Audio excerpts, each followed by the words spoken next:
बिहार विधानसभा चुनाव से पहले भाजपा में बड़ा संगठनात्मक फेरबदल होने की उम्मीद है।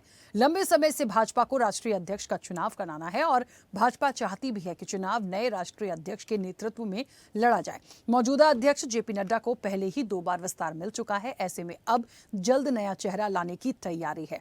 तैयारी तो पहले से थी, लेकिन पूर्व उपराष्ट्रपति जगदीप धनखड़ के इस्तीफे के बाद ये टल गया। अब एक तरफ देश में SIR पर रार है, राष्ट्रीय अध्यक्ष की दरकार है। ऐसे में कौन होगा वो चेहरा जो राष्ट्रीय अध्यक्ष पद की जिम्मेदारी संभालेगा और किस तरह की चुनौतियों से होकर बिहार में असर दिखाएगा? विस्तार से करेंगे चर्चा। उससे पहले देखिए ये रिपोर्ट।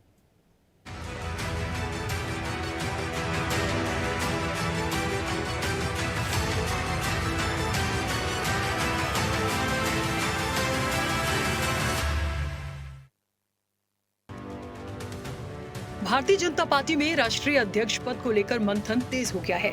दरअसल अब तक नाम का ऐलान हो जाता, लेकिन कई ऐसे कारण रहे जिसके चलते इसमें देरी हुई। कहा जा रहा है कि RSS और भाजपा नेताओं ने अब तक 100 से ज्यादा सीनियर लीडर्स से राय ली है।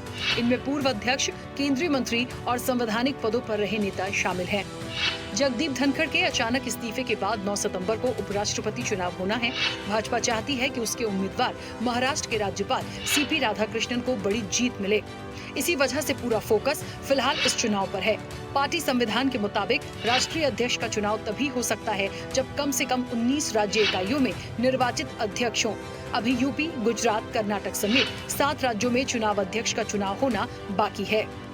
उधर एक अहम पहलू ये भी है कि जिस तरह से उपराष्ट्रपति के लिए साउथ पर फोकस किया गया, वैसे ही अब राष्ट्रीय अध्यक्ष उत्तर भारत से ही चुना जाएगा।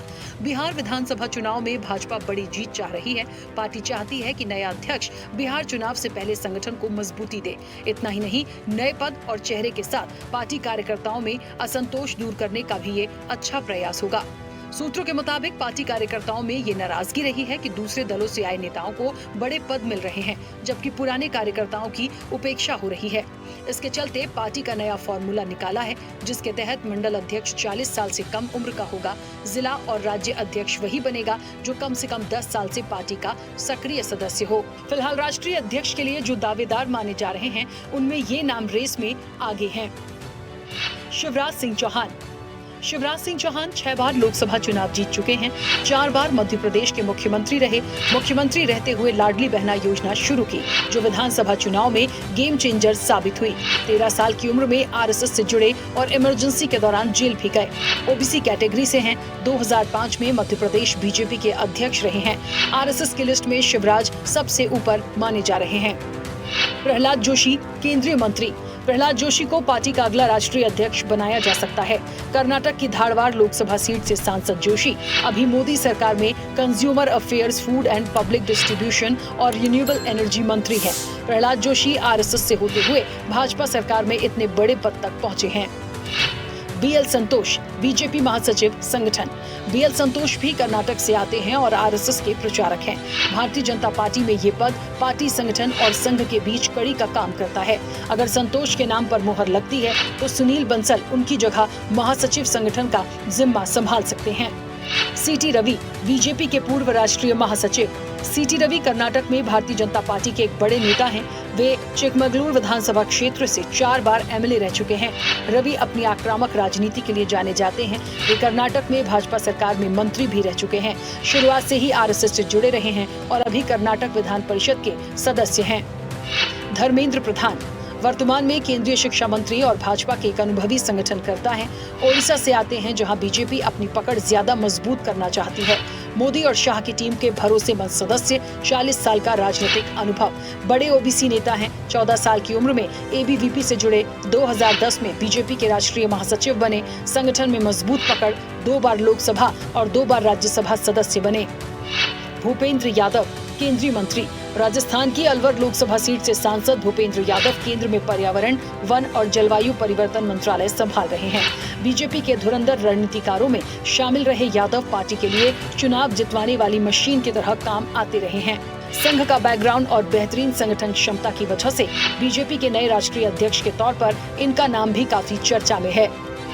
मनोहर लाल खट्टर, हरियाणा के पूर्व CM और मौजूदा केंद्रीय मंत्री मनोहर लाल खट्टर PM नरेंद्र मोदी के पुराने साथी हैं। उनकी दोस्ती 90 के दशक से है। सुनील बंसल, सुनील बंसल ने 2014 के लोकसभा चुनाव में उत्तर प्रदेश के सह प्रभारी और 2017 में प्रभारी की जिम्मेदारी रहते हुए पार्टी को कामयाबी दिलाई। ओडिशा, बंगाल और तेलंगाना के प्रभारी के रूप में मिली कामयाबी भी बड़ा प्लस पॉइंट है। सुनील बंसल को यूपी में बीजेपी का चाणक्य तक कहा गया है। संघ से नजदीकी के साथ साथ संगठन में भी अच्छी पकड़ है। रघुवर दास झारखंड के पहले गैर आदिवासी मुख्यमंत्री रहे। झारखंड में 5 साल का स्थिर शासन दिया, जो राज्य में पहली बार हुआ। जमीनी कार्यकर्ताओं और भाजपा संगठन में मजबूत पकड़ है। ओबीसी समुदाय से आने के कारण भाजपा को सामाजिक समीकरण में नई बढ़त मिल सकती है। पूर्वोत्तर में भाजपा को विस्तार मिल सकता है।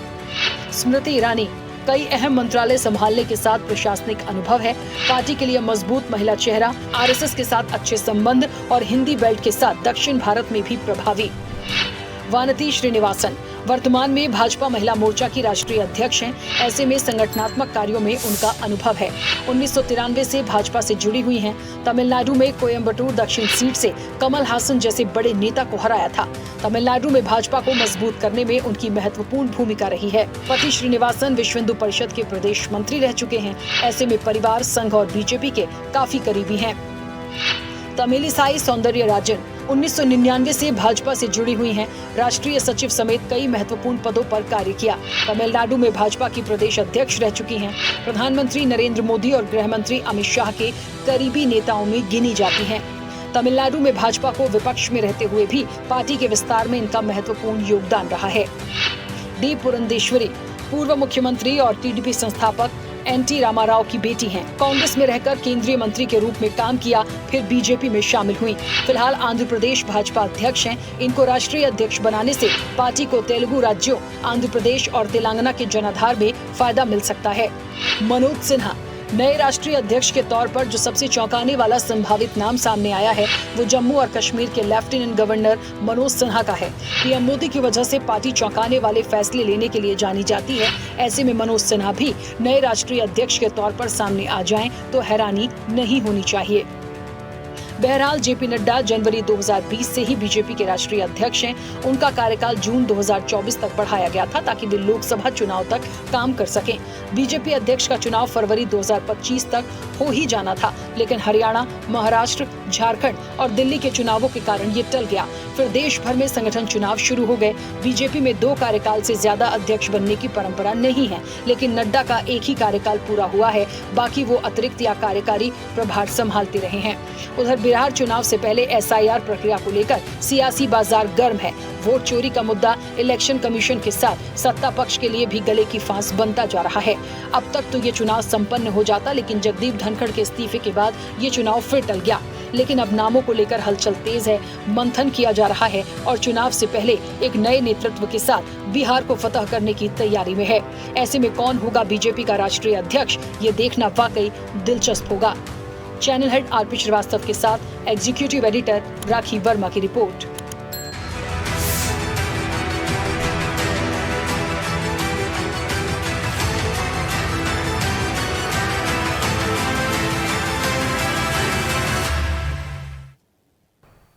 ऐसे ही वीडियोस के लिए लाइक करें, शेयर करें, फॉलो करें। YouTube पर जाकर सब्सक्राइब कर बेल आइकन दबाना ना भूलें और ताजा अपडेट्स के लिए swedeshlive.com पर जरूर जाएं।